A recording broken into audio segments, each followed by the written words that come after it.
Vamos a ver ahora un subtema nuevo que se llama forma polar o trigonométrica.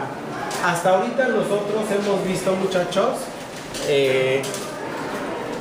pues si yo aquí ubico al punto Z, pues obviamente esta parte va a ser A y esta parte va a ser B. Es decir, la distancia que hay de aquí hasta acá la vamos a conocer como A, y la distancia que hay de aquí hasta acá pues es el coeficiente de la parte imaginaria. Obviamente tomando en cuenta que a este eje, al eje de las abscisas que lo hemos estado viendo, le vamos a llamar eje real, así lo vamos a llamar, y este eje le vamos a llamar eje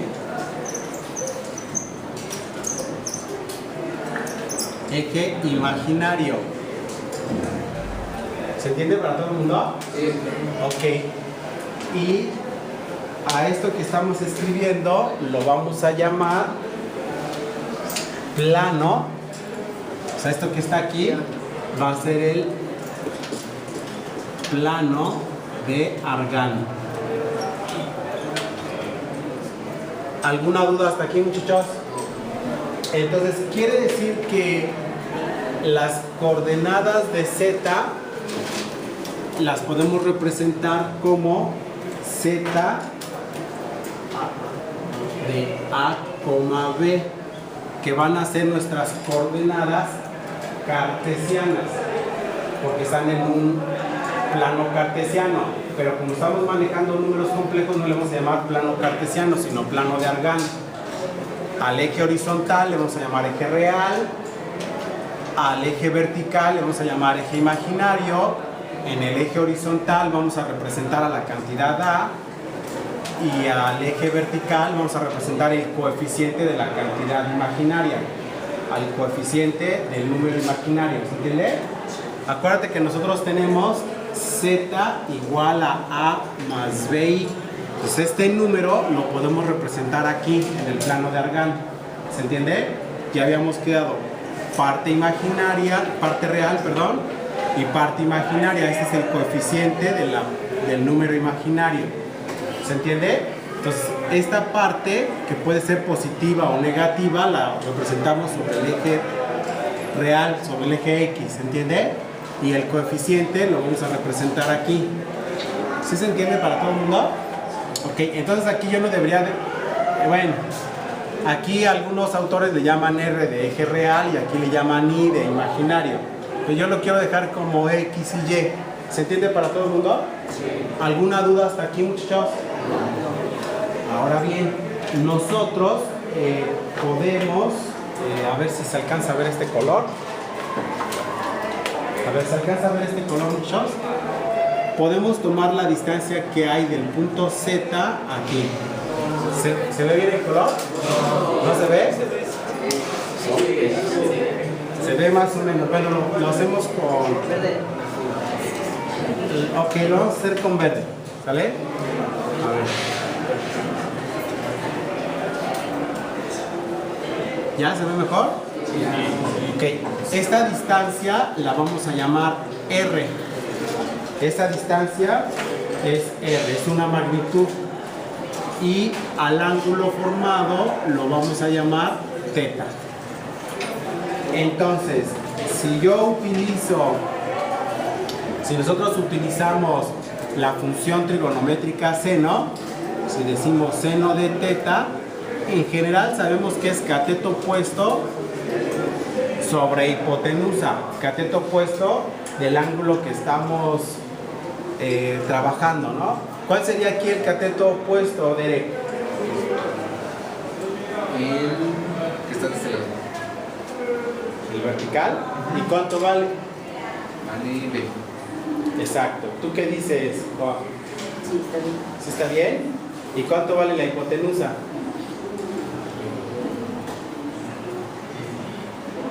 R. R. A ver otra vez acá. Entonces el cateto opuesto sería esta distancia, ¿no, muchachos? Sí. ¿Y esta distancia cuánto vale? A. B. ¿Quién dijo A? Paredes. Ay, entonces, ¿quién? Pongan atención, muchachos, otra vez. ¿Qué no están observando? Le estoy haciendo así. Esta distancia, ¿cuánto vale? B. B. ¿Por qué A? Entonces, el cateto opuesto vendría siendo B sobre la hipotenusa, que ¿cuánto vale? R. De aquí entonces yo voy a despejar a B, ¿sí?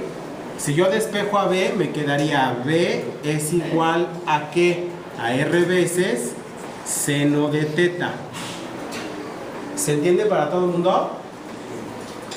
Si yo tomo el coseno, si yo digo el coseno de teta es igual a ¿qué? ¿A qué entre qué? ¿Muchachos?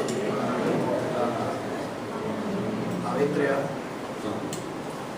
No, sería cateto adyacente en general.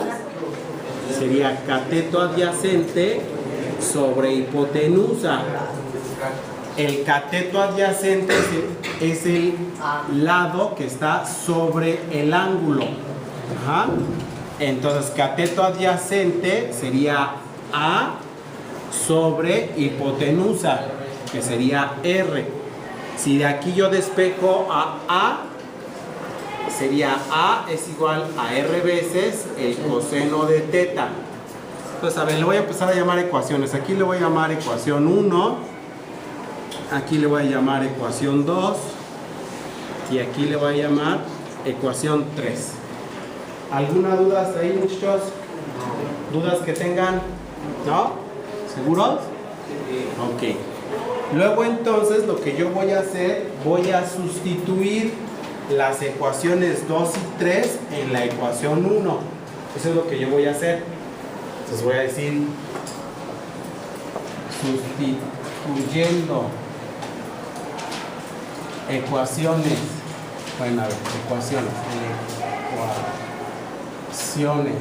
2 y 3 en 1, tendríamos nosotros que Z va a ser igual a A. ¿Pero cuánto vale A? R coseno de teta. Aquí está. R coseno de teta. Más B. ¿Cuánto vale B? R seno de teta por I. ¿Ah? Sería más R seno de teta por I. ¿Se entiende para todo el mundo? Sí. Ok. Ahora yo puedo tomar el factor común. ¿Cuál es el factor común, muchachos? Exactamente, ese sería nuestro factor común. Entonces yo tendría que Z es igual, lo voy a escribir con rojo precisamente para denotar el factor común, R veces que multiplica, y aquí le vamos a poner el coseno de teta, este es teta, coseno de teta, más seno de teta, y aquí pondríamos I. Pero para que la I no se confunda con el argumento de la función trigonométrica seno, la voy a pasar al inicio, la I. ¿Se entiende para todo el mundo? Sí. Ok. Luego observamos que el argumento para la función trigonométrica coseno y seno, ¿cómo es? Igual, es el mismo, pues es teta, ¿no? Entonces lo que podemos hacer nosotros, podemos tomar una notación compacta y podemos entonces decir que Z es igual a R, otra vez, R cis de teta. ¿Se entiende? Entonces esta nosotros la conocemos precisamente como la forma polar o trigonométrica. Esta es la forma polar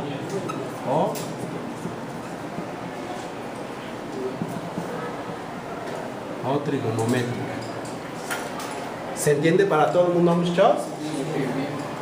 Entonces, lo que hay que destacar aquí serían las ecuaciones 2 y 3, que yo las voy a reescribir simplemente como A es igual a R coseno de teta y B igual a R seno de teta, y les vamos a llamar ecuaciones A mayúscula, así les vamos a llamar. Pero nosotros también, de aquí, si nosotros, de la misma forma que tenemos aquí en el plano de Argand, si yo quisiera tomar o conocer a R, ¿cómo le haríamos, muchachos? Si yo quisiera conocer a R de esa misma figura, ¿qué tendríamos? ¿Explicar? R es igual a ¿qué?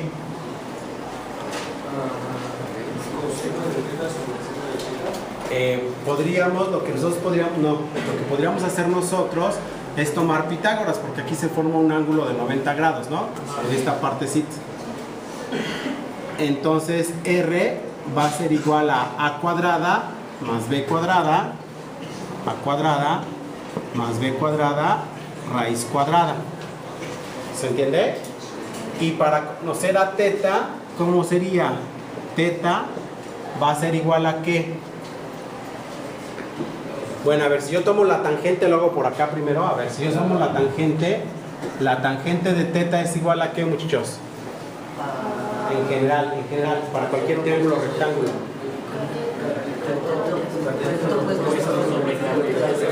Exacto, muy bien, muchachos. Muy bien. Cateto opuesto sobre cateto adyacente, en general. ¿Estamos? Para nuestro caso de nuestra figura, ¿cuál sería el cateto opuesto, muchachos? B. Exacto. Sobre A.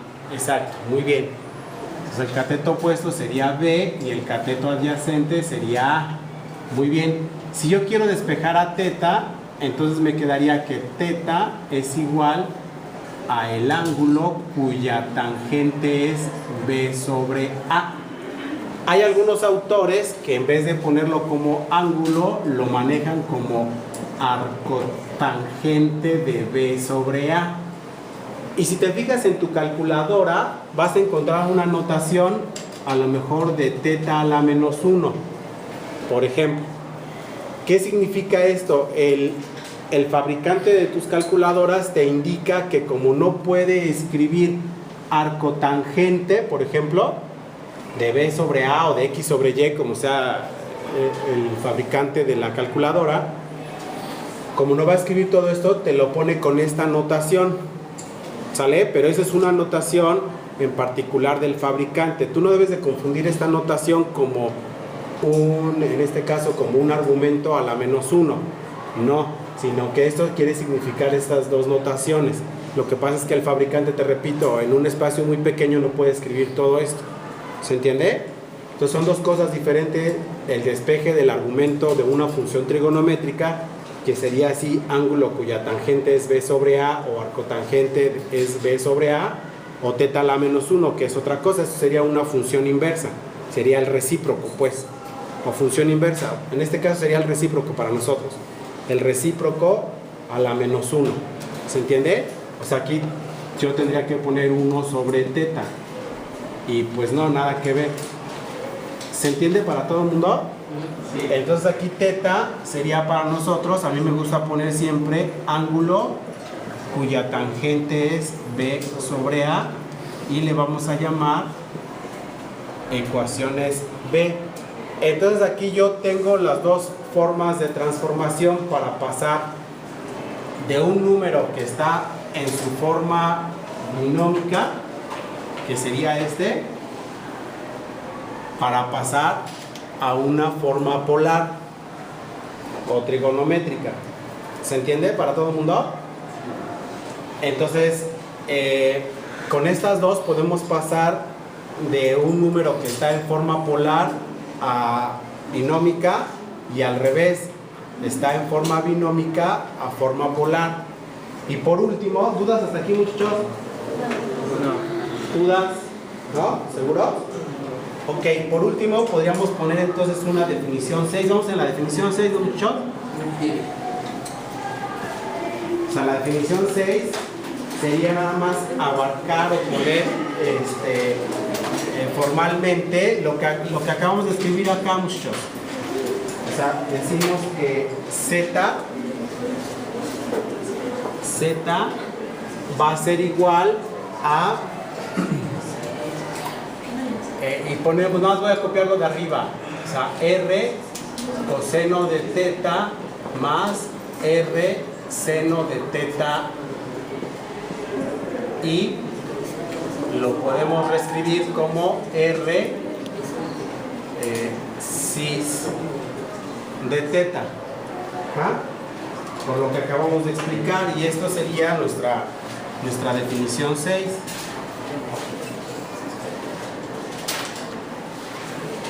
¿Alguna duda que tengan hasta aquí, muchachos? ¿Duda? ¿No? ¿Seguro?